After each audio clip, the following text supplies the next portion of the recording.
नमस्कार दोस्तों, हमारी आज की कहानी का नाम है रसोई। सीजन के पहले दिन कटहल की सब्जी बड़े उत्साह और मेहनत से साक्षी ने बनाया था। वाह, क्या सब्जी बनी है कटहल की! सच में बहुत स्वादिष्ट लग रही है। डाइनिंग टेबल पर बैठकर सभी कटहल की सब्जी की तारीफ कर कर के चटकारे ले लेकर खाए जा रहे थे। रसोई से साक्षी ये सब सुन मन ही मन बेहद खुश हो रही थी कि सब्जी के साथ साथ उसकी भी तारीफ होगी। पर ये क्या, तारीफों के बीच में ही सासू माँ सुषमा देवी बोल पड़ी। हाँ हाँ, वो विश्वकर्मा जी के घर के पेड़ का कटहल है। वो एक अलग किस्म का कटहल है। उसकी सब्जी बहुत स्वादिष्ट बनती ही है। इतना सुनते ही साक्षी का सारा उत्साह फीका पड़ गया। कभी तो सब्जी के साथ साथ बनाने वाले की भी तारीफ होती। खैर, ये कोई पहली बार की बात थोड़ी ही थी। हमेशा से ही ऐसा होता था। यूपी की ट्रेडिशनल फैमिली भला खुद से ज़्यादा किसी को समझेंगे क्या? वो भी सास। बाप रे, सास बनना तो मानो जैसे पीएचडी की डिग्री हासिल कर ली हो।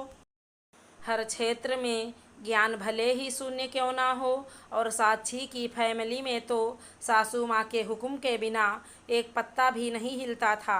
साक्षी भी अपनी सूझबूझ और समझदारी से संयुक्त परिवार को जोड़ने की एक महत्वपूर्ण कड़ी थी। आजकल किसी बात को लेकर साक्षी के ससुर महेश जी अपने पुत्रों से नाराज चल रहे थे और उन्होंने घर पर 2 दिनों से भोजन करना बंद कर दिया था। हर समय सासू माँ जाती और खाने का आग्रह करती, पर ससुर मानने को तैयार नहीं थे। घर का माहौल तनावपूर्ण चल रहा था। अंततः साक्षी ने हिम्मत करके खुद बात करने की सोची। यह उसके लिए बड़े साहस का काम था, क्योंकि बहू का उनके घर में स्थान नगण्य था। फिर भी उसने धीरे से ससुर के समक्ष जाकर कहा, पिताजी, चाय लेकर आती हूँ। महेश जी द्वारा कोई जवाब ना मिलने से उसकी थोड़ी हिम्मत बढ़ी। शायद महेश जी साक्षी का मान रखते हुए उसकी बात मान ली थी। जैसे ही वो रसोई में आकर चाय चूल्हे पर रखने लगी, सुषमा देवी तुरंत आकर दूसरे बर्नर पर चाय बना बिना कुछ बोले महेश जी को देकर आ गईं। उन्हें खुद को सर्वोपरि जो मानना था, और जब बेटों से नाराजगी चलती है तो बहू निर्दोष होते हुए भी दोषी हो ही जाती है। हल्की सी कुटिल मुस्कान के साथ साक्षी शांत हो गई और घर का वातावरण भी सामान्य हो गया। साक्षी समझ चुकी थी कि ससुर जी उसकी इज्जत तो बहुत करते हैं, पर सासू माँ के सामने हिम्मत नहीं जुटा पाते कुछ स्वयं के निर्णय सुनाने का।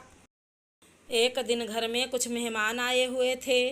काम काफ़ी बढ़ चुका था। साक्षी साड़ी का पल्लू बगल में दबाए एक एक काम को निपटाने के प्रयास में लगी थी। बीच बीच में सासू माँ के निर्देशों का हाँ माँ जी माँ जी कहकर पालन करती जा रही थी।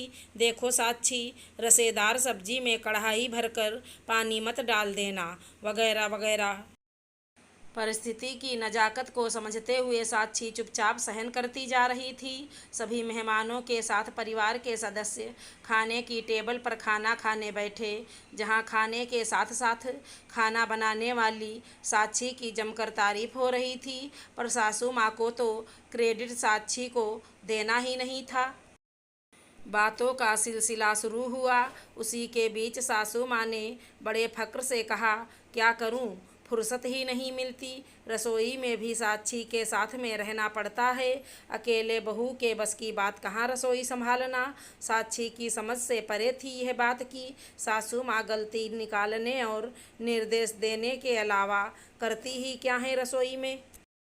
एक बार तो उसने चुप रहना ही उचित समझा, पर जब पानी सर से ऊपर होने लगा तब साक्षी की अंतरात्मा से आवाज़ आई, नहीं साक्षी, अच्छा मौका है आज सबके सामने अपने विचारों से अवगत कराना। जैसे ही सासू माँ ने काम का रोना शुरू किया, साक्षी ने आज अपने मन की बात घर के सभी सदस्यों और मेहमानों के समक्ष रख ही दिया। अरे माँ जी, अब आप बिल्कुल चिंता मुक्त रहिए। रसोई की सारी जिम्मेदारी मुझे सौंप दें। आपकी ही बहू हूँ ना माँ जी, आपको कभी शिकायत का मौका नहीं दूंगी। बस आप मुझे अपने ढंग से घर और रसोई चलाने की अनुमति दें और निश्चिंत होकर अपनी ज़िंदगी का आनंद लें। एक बार मुझ पर विश्वास करके तो देखें माँ जी। बच्चों, मेहमानों और महेश जी ने भी साक्षी का साथ देकर कहा, बहू बिल्कुल ठीक कह रही है। आप तो अपनी लाइफ एंजॉय करो सुषमा जी। रसोई वसोई का चक्कर यह नए नए नौजवानों के हाथ में ही रहने दो। और हाँ, आजकल इन्हें कुछ सीखने के लिए सासू माँ की नहीं, गूगल और यूट्यूब की ज़रूरत होती है। सासू माँ साक्षी की बात सुनकर स्तब्ध थी। वर्षों से रसोई का मालिकाना हक कैसे बहू को सौंप दें, उनके लिए यह इतना आसान भी नहीं था। सासू माँ के चेहरे के भाव को पढ़ते हुए महेश जी ने माहौल को सहज करते हुए मजाकिया अंदाज में कहा, यह लो सुषमा, तुम्हें तो छुट्टी मिल गई। बेटे, मुझे भी छुट्टी दे दें तो हम चलें हनीमून मनाने, क्यों? और सभी ठहाके मारकर हंसने लगे। आज तो साक्षी अपनी बात कहकर बेहद प्रसन्न थी। नमस्कार दोस्तों, हमारी आज की कहानी का नाम है रोटियां। पिंकी बेटा, अब तू ससुराल जाकर खाना मत बनाना, मैं यहीं बना दूंगी, ले जाना। नहीं माँ, मैं जाकर बना लूँगी, पिंकी बोली। अरे नहीं, ये ड्राई क्लीन की साड़ी खराब हो जाएगी। दो लोग ही तो हैं, समधी जी और दामाद जी, उनके लिए पूरी रसोई बिखेरने की ज़रूरत नहीं है बेटा।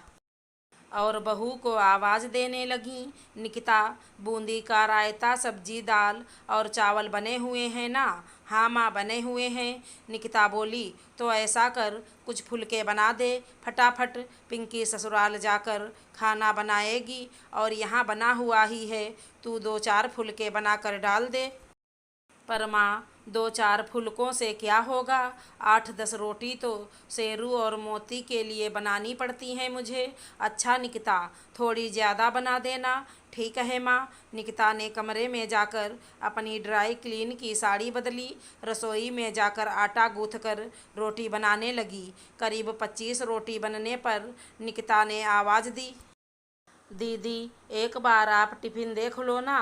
पिंकी, हाँ आती हूँ। अरे, ये इतनी सारी रोटियां किसके लिए बनाई है? वो माँ ही अभी आकर बोल के गई थी। माँ के कहने से क्या होता है? पापा और राहुल कोई अघोरी तो है नहीं कि बहुत सारा खाना खाएं, तुझे तो पता ही है। हाँ, बस शेरू और मोती के लिए ज़रूर ज़्यादा चाहिए। निकिता को मन ही मन में गुस्सा आ रहा था। राहुल जीजा जी जब यहाँ आते हैं तो कितना ठूस कर खाते हैं, खड़ा होना तक मुश्किल हो जाता है उनको, और ऊपर से 10 फरमाइशें वो अलग करते हैं। अचानक पिंकी की आवाज़ से उसके विचारों की तंद्रा टूटी। आपकी बहू को टिफ़िन भरने की तमीज़ भी नहीं है। माँ, राहुल क्या इतना खाते हैं? जो 25 रोटियां बनाई है, 4-4 रोटी शेरू और मोती की, 4 पापा की, और राहुल तो शाम के समय 2 रोटी भी खा लें तो बहुत है। मम्मी, आप भर दो टिफ़िन, ये निकिता के बस का नहीं है। ठीक है निकिता, तू हट जा, मैं टिफ़िन भर देती हूँ। अरे, तूने अपनी साड़ी क्यों बदली? वो साड़ी ड्राई क्लीन की थी माँ, इसलिए। आगे बोलती उससे पहले ही माँ बोल पड़ी, तेरी ड्राई क्लीन की साड़ी थी तो मुझे बोल देती, 8-10 रोटी मैं ही बना देती। अच्छा, तुझे तेरी सहेली के घर जाना है ना, तो फिर देर क्यों कर रही है? जाकर साड़ी बदल ले और मानव के साथ जाकर आ जा। निकिता खून का घूंट पीकर रह गई। कमरे में माँ बेटी की आवाज़ से उसे गुस्सा और दुख दोनों ही हो रहे थे। पिंकी, 25 रोटी ही हैं बेटा, अब बनी हुई हैं तो ले जा। नहीं मम्मी, इतनी नहीं चाहिए। ऐसा करो, 22 रोटियां डाल दो, बराबर रहेंगी, ज़्यादा नहीं चाहिए। अगर हमारी कहानी पसंद आई हो तो चैनल को लाइक शेयर सब्सक्राइब करें। धन्यवाद दोस्तों।